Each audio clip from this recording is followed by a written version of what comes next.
Hello children, कुसुम ma'am की online class में आपका स्वागत है। प्यारे बच्चों, आज हम फिफ्थ क्लास की मैथ की बुक का चैप्टर 9 डिब्बे और स्केच में आने वाले सवालों को हल करना सीखेंगे। सभी बच्चे वीडियो को शुरू से लेकर अंत तक पूरी देखें ताकि अच्छी तरह से सवालों को हल कर सकें।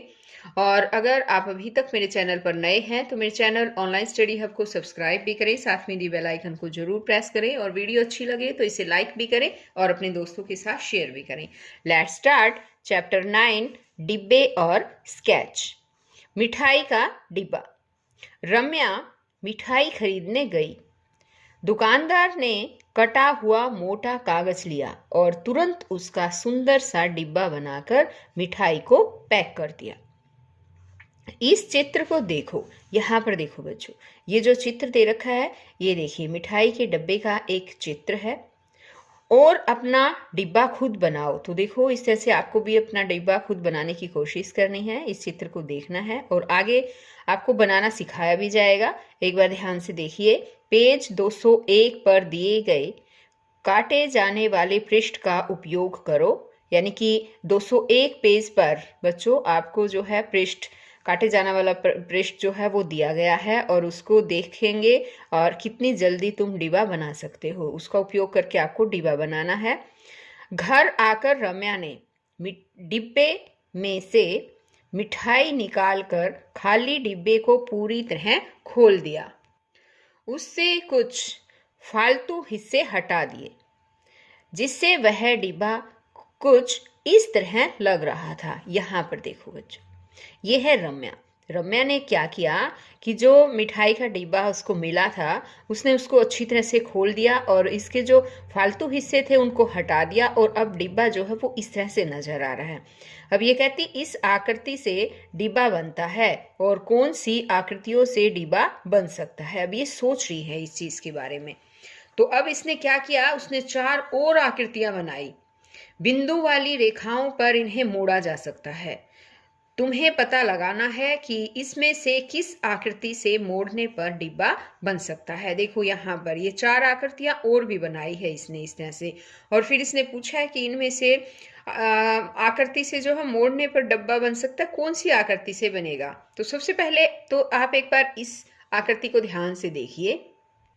इस पर आपको कुछ डॉटेड लाइंस दिख रही होगी, है ना। और जो डॉटेड लाइंस दिख रही है उनको मोड़ना होता है। और डिब्बे में क्या होता है कि ऑपोजिट साइड्स जो हैं वो इक्वल होती हैं और ऑपोजिट साइड हमेशा एक के बाद एक छोड़ने के बाद आती है। यानी कि ये है, इसकी ऑपोजिट साइड ये होगी, इसको छोड़ दे और ये होगी। अब ये वाली है, इसकी जो ऑपोजिट साइड है इसमें एक को छोड़ दिया, इससे नेक्स्ट वाली ये होगी, तो इसकी ऑपोजिट साइड ये होगी। आ गया समझ में। ये है, इसकी ऑपोजिट साइड ये वाली है और ये इक्वल होती है और इस तरह से डिब्बा बन जाता है। यानी इसको फोल्ड कर देते हैं, फिर इसको भी हम फोल्ड करेंगे तो ये वाला हिस्सा इसके ऊपर इसके जो है ऑपोजिट आ जाएगा और इनको बंद करने से एक पूरा अच्छा सा डिब्बा बन जाएगा। तो अब देखिए एक बार इन आकृतियों में देखते हैं हम कि डिब्बा बनेगा कि नहीं बनेगा। यहाँ पर देखिए ये वाला है, यहाँ पर दे रखी है जो एक हिस्सा, इसके ऑपोजिट ये वाला हिस्सा है, ठीक है। ये है, इसके ऑपोजिट ये है और ये वाला जो है ये वाला इसके ऑपोजिट ये वाला आएगा और इसके ऑपोजिट ये, इसके ये, ठीक है। तो ये बिल्कुल सही है, ये डिब्बा बन सकता है। इसको ऊपर की तरफ यहाँ पर ये ऐसे ऊपर आ जाएगा, फिर ये इसके ऊपर बिल्कुल ऐसे आ जाएगा और ये मुड़ के और पूरा डिब्बा बन जाएगा। तो ये आकृति जो है वो डिब्बा बना सकती है, ये बिल्कुल सही है। और एक और बात है बच्चों, इनके डिब्बे बनाने के लिए 6 सरफेस होना भी जरूरी है। इनकी 6 सतह होनी चाहिए। देखिए इसमें 6 सतह हैं, 1, ये 2, 3, ये 4, 5 और ये वाली 6। अब यहाँ पर देखिए, अब इस आकृति को देखते हैं हम कि इससे डिब्बा बन सकता है कि या नहीं बन सकता। तो यहाँ पर पहली बात तो ये है बच्चों कि इसको इस तरह से ट्रायंगल बना दिया गया है मोड़ने के तरीके से। देखो यहाँ पर भी ट्रायंगल बनाया गया है, तो ये तो किसी भी हिसाब से जो है वो डिब्बा नहीं बन सकता इस तरह से ट्रायंगल का यूज़ करके और इनको मोड़ कर दो। और दूसरी बात ये है कि जैसे ये वाला हिस्सा है ये वाली सरफेस, इसके ऑपोजिट साइड एक छोड़ने के बाद दूसरा ऑपोजिट आता है, लेकिन इसमें तो ये दो इक्वल है और ये दोनों इक्वल है, तो इस हिसाब से भी ये जो है डिब्बा नहीं बन सकता। अब आगे देखिए, एक बार ये वाला देखते हैं। इसमें ये है, इसके ऑपोजिट एक छोड़ने के बाद ये वाला ऑपोजिट आएगा, सही है, दोनों इक्वल है ना। ये देखिए, अब ये वाला है, इसके ऑपोजिट ये आना चाहिए, है ना, इसके ऑपोजिट ये, तो ये भी दोनों इक्वल हैं और इसके ऑपोजिट ये है, तो ये बिल्कुल सही है। और सरफेस भी इसके कितनी सतह है इसकी, 1 2 3 4 5 6 है, तो ये जो है डिब्बा बन सकता है। अब आगे आते हैं इसकी बात। तो इसमें अगर हम एक बार देखते हैं, ये वाला जो हिस्सा है इसका ऑपोजिट ये होगा, ये भी सही है, इसका ऑपोजिट ये होगा, ये भी ठीक है, लेकिन इस जो है इस हिस्से का ऑपोजिट यहाँ पर नहीं दे रखा। और वैसे भी इसके जो है 5 ही सतह दे रखी है, देखिए 1 2 3 4 5, तो ये पूरा सही डब्बा जो है नहीं बन सकता, क्योंकि हमें इसके लिए 6 जो है वो सरफेस चाहिए थी, इसकी 6 सतह चाहिए थी, तो वो डिब्बा बन सकता था, तो ये भी नहीं बन सकता। तो इन दोनों में से ए और सी जो है वो डिब्बे बन सकते हैं, इन आकृतियों को मोड़ने से अच्छी तरह से डिब्बे बन सकते हैं। अब यहाँ पर देखिए, ये दे रखा है घन बनाना। एक वर्गाकार कागज की मदद से बुद्धा घन बनाना चाहता है। वह जानता है कि घन की हर सतह वर्ग होती है। तो यहाँ देखो, ये बुद्धा है और ये इस तरह से घन बनाना चाहता है। तो घन बनाने के लिए ये भी पता है कि घन की जो सतह होती है वो हर सतह वर्ग होती है। तो अब यहाँ इसने कहा है कि घन की कितनी सतह होती है। पता है बच्चों, घन की कितनी सतह होती है? घन की 6 सतह होती है, ये याद कर लीजिए। आगे है कि वह 2 अलग अलग आकृतियां बनाता है। अब देखो, उसने 2 अलग अलग आकृतियां बनाई, ये देखो दोनों बना रखी है ना। तो ये पहले वाली आकृति जैसे कि हम लेते हैं, इसको इस तरह से फोल्ड करना है और देखते हैं कि घन बनेगा कि नहीं। देखो, सभी जो ये हैं बॉक्सेस हैं ये बिल्कुल इक्वल हैं, और मान लो अब हम यहाँ से जो है घन बनाने के लिए इसको उठाते हैं, इसको इस साइड से करेंगे, इसे भी उठाकर और इस तरह से करके करेंगे तो ये घन बिल्कुल बन जाएगा। क्यों? एक तो इसकी 6 सतह है, देखो 1 2 3 4 5 6 सतह है, ये घन बन सकता है। अब आगे ये है, अब इसको देखिए एक बार, इसी तरह से यहाँ पर ये दिया गया है, तो इसको भी मान लो हम यहाँ से लेते हैं या फिर चाहे यहाँ से ले लो। ये इसको ऊपर की तरफ उठाया, इस हिस्से को भी उठाया हमने, उठाने के बाद ये वाला और ये वाला करके और अगर हम करेंगे तो ये बिल्कुल अच्छी तरह से घन बनेगा बच्चों, क्योंकि इसकी भी 6 सतह हैं, देखो 1 2 3 4 5 6, तो ये दोनों ही जो है वो घन बन सकते हैं। आगे इसने कहा, क्या ये दोनों आकृतियां मुड़ने पर एक घन बना सकती है? हाँ, ये दोनों आकृतियां मुड़ने पर घन बना सकती है, तो हम यहाँ लिखेंगे हाँ। अब आगे है, कम से कम एक और आकृति बनाओ जिसे मोड़कर एक घन बनाया जा सके। तो अब हमें एक और आकृति बनानी है यहाँ पर, जिसको मोड़ने के बाद घन बनाया जा सकता है। ठीक है, तो हम कोई भी आकृति बना सकते हैं।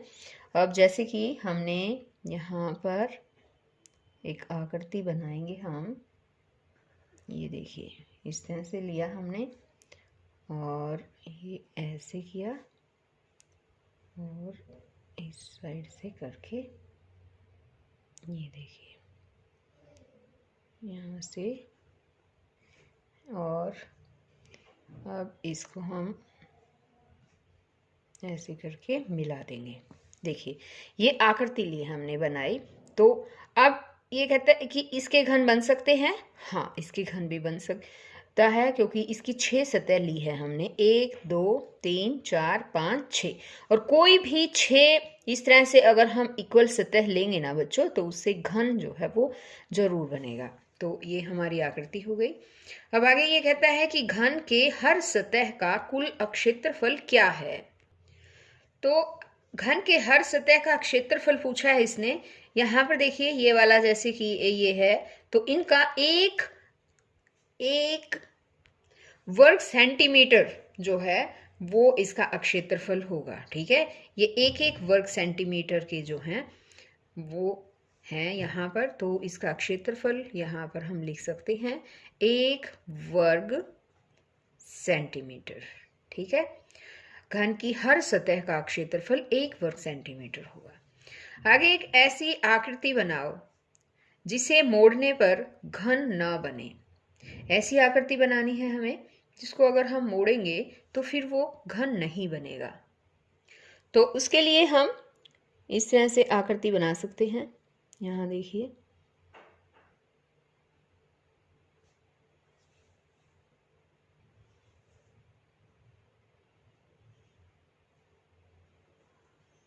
ये देखिए इस तरह से किया और ये वाली आकृति हमने बना दी। अब इस तरह से अगर हम घन बनाएंगे तो बिल्कुल भी नहीं बनेगा, क्योंकि एक तो इसकी सतह 5 है, 1 2 3 4 5 है ना, और 5 सतह से जो है वो घन कभी भी नहीं बनाया जा सकता। अब आगे है आसपास देखो और चर्चा करो कि तुम्हारे इर्द गिर्द कौन सी चीजें घन की तरह लगती है। ऐसी कुछ वस्तुओं की सूची बनाओ। तो बच्चों, हमारे आसपास, जैसे कि अब हम क्लास की ही बात ले लेते हैं, तो क्लास में जैसे कि है हमारे पास चौक का डिब्बा है ना, चौक वाला डिब्बा का डिब्बा। और बताओ, हाँ, और हमारा पास है जैसे कि है इरेजर लेकिन इरेजर थोड़ा इसकी लंबाई जो है वो इरेजर की ज़्यादा होती है ना, तो ये घन ना हो के घनाभ होगा। ठीक है, तो इसको हम ऐड नहीं करते हैं इसमें। एक तो चौक का डिब्बा हो गया, और दूसरा हो जाएगा जैसे कि क्यूब है जिसके साथ हम खेलते हैं लूडो में, लूडो खेलते हैं जिससे वो डाइस होगी, है ना। एक आइसक्रीम जो आते हैं ना तब भी वो क्यूब होते हैं, क्यूब्स जो हैं वो भी है जैसे, है ना। तो इस तरह से बच्चों आप और भी अपने आसपास जो हैं वो चीज़ें देख सकते हैं और यहाँ पर लिख सकते हैं कि घन के आकार की चीज़ें कौन कौन सी हैं। आगे है बिना ढक्कन का डिब्बा। पाठ 3 में तुमने 5 वर्गों की एक पहेली के बारे में पढ़ा था। तुमने देखा था कि किस तरह 5 वर्गों से 12 अलग अलग आकृतियां बनी थी। पृष्ठ 46 पर है ये। हाँ, ये हमने पढ़ा था ना पहले वाली इस वीडियो में भी, मैंने आपको समझाया भी था और 12 आकृतियों के बारे में भी बताया था। ये कहता है कि आगे तुम इन आकृतियों को कागज पर ट्रेस करके काटो और मोड़ो तो कुछ आकृतियां एक बिना ढक्कन के खुले हुए डिब्बे में बदल जाएंगी। तो ये काम आप करके देखना बच्चों।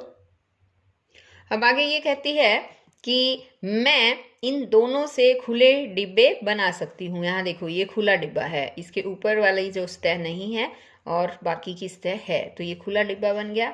आगे कहती लेकिन मैं इनसे खुले डिब्बे नहीं बना सकती, और यहाँ पर कुछ आकृतियां दे रखी है कि इनसे नहीं बना सकती। सबसे पहले इन आकृतियों को देखते हैं। ये कहती इन आकृतियों से मैं खुले डिब्बे बना सकती हूँ। तो यहाँ पर देखिए इन आकृतियों से बन सकते हैं क्या, पहले तो हम ये ध्यान से देखते हैं। मान लो ये वाला सेंटर नीचे की सतह हो गई है, ये इसको हम ऊपर की तरफ उठाएंगे, इसको भी और इसको भी, तो ये एक खुला डिब्बा बन जाएगा, है ना। बन सकता है, ये तो बिल्कुल सही है। अब इसको देख लेते हैं, इससे बनेगा क्या, नहीं बनेगी खुली आकृति।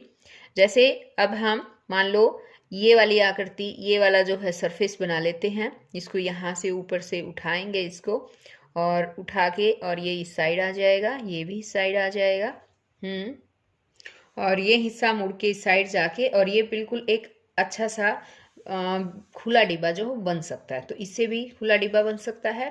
अब यहाँ पर ये आकृतियां देखते हैं, जैसे अब हम मान लो ये वाला हमने सरफेस अपना नीचे वाला हिस्सा ले लिया, इन दोनों को ऊपर की तरफ उठाया, और उठाने के बाद अगर हम इसको भी उठाएंगे और मोड़ेंगे, तो मोड़ने के बाद ये दोनों जो है वो एक दूसरे के ऊपर आ जाएंगे, है ना। तो ये जो है वो खुला डिब्बा नहीं बन सकता है ना। अगर खुला डिब्बा अगर बनाना होता, खुले डिब्बे बनने के लिए जो है इसका ये वाला हिस्सा अगर यहाँ होता, यहाँ इस साइड होता इसकी जगह, या फिर ये वाला हिस्सा इसकी जगह यहाँ पर होता, तो फिर बन सकता था। अब ये नहीं बनेगा खुला डिब्बा, और इससे भी खुला डिब्बा पॉसिबल नहीं है। मान लो इसको हम बीच वाला हिस्सा सतह बना लेते हैं, इन दोनों को ऊपर की तरफ मोड़ते हैं तो क्या होगा, ये दोनों मुड़ जाएंगे, उठ जाएंगे, और जब इनको भी मोड़ेंगे तो ये एक दूसरे के ऊपर आएंगे दोनों हिस्से, है ना। तो ये भी जो है वो नहीं बन सकते हैं, खुला डिब्बा नहीं बनेगा। आगे इसने कहा है बनाकर पता लगाओ कि पेज 46 की बाकी 8 आकृतियों में कौन सी है जिनको मोड़कर एक खुला डिब्बा बनाया जा सकता है। पेज 46 पर बच्चों जो 12 आकृतियां थी उनमें एक 8 आकृतियां भी थी वो, तो 8 आकृतियों में से आपको देखना है कि खुली आकृति का डिब्बा कौन सा बन सकता है। ये काम आपको खुद करना है। आगे है ऐसी आकृतियां और बनाओ जिनसे खुला डिब्बा नहीं बनाया जा सकता। ऐसी आकृतियां बनानी है जिससे खुला डिब्बा नहीं बना सकते। यहाँ देखिए मैंने ये 2 आकृतियां बनाई है, इनसे जो है वो खुला डिब्बा नहीं बनाया जा सकता। आगे इसने कहा है डिब्बे और डिब्बे। सभी डिब्बे घन नहीं होते। यहाँ कुछ अलग अलग तरह के डिब्बे दिए गए हैं। नीचे दी गई हर आकृति को उस डिब्बे से मिलाओ जो आकृति को मोड़कर बनेगा। तो यहाँ देखो, यहाँ पर बच्चों सभी डिब्बे घन नहीं हो सकते, ये भी बात ठीक है। यहाँ कुछ अलग अलग तरह के डिब्बे दिए गए हैं, यहाँ देखो, है ना। और नीचे यहाँ कुछ आकृतियां दी गई है। इन आकृतियों को उन डिब्बों से हमें मिलाना है जो आकृति को मोड़कर बन सकता है। तो अब यहाँ पर देखिए, सबसे पहले हम इसको देखते हैं। ये जो है यहाँ पर ये जो आकृति दे रखी है, इसको मिलाने से ये सेम ऐसे ही बन जाएगा। ये अगर हम इसको फोल्ड करेंगे ना, इसको फोल्ड करके और इस तरह से ये बन सकता है, तो हम इसको ये मिलाएंगे। अब यहाँ पर ये आकृति देखिए, अब इनमें से ये वाला जो है इसको हम अगर फोल्ड करेंगे तो इस तरह से कीप के आकार की जो है इससे बन सकता है। इससे आकृति को मोड़ने से ये कीप की तरह बन जाएगी। अब इसी तरह से ये वाली देखते हैं हम एक बार। ये जो है अगर हम इसको इस तरह से, ये देखिए इस तरह से फोल्ड करेंगे ना तो सेम ऐसी ही आकृति जो है इससे बन जाएगी। अब ये वाला रोल, जैसे पेज रोल कर रखा है ये, है ना, तो अगर हम इस आकृति को, इसको अगर हम मोड़ते हैं तो ये वाली आकृति बनेगी, तो इसके साथ ये मैच होगा। तो बच्चों आज इस वीडियो में केवल इतना ही। नेक्स्ट वीडियो में मैं आपके लिए इसी चैप्टर में और भी बहुत से सवाल रहते हैं, उन सवालों को हल करना सिखाऊंगी। तो बच्चों हम फिर मिलते हैं एक नई वीडियो में नए सवालों के साथ। तब तक के लिए बाय बच्चों।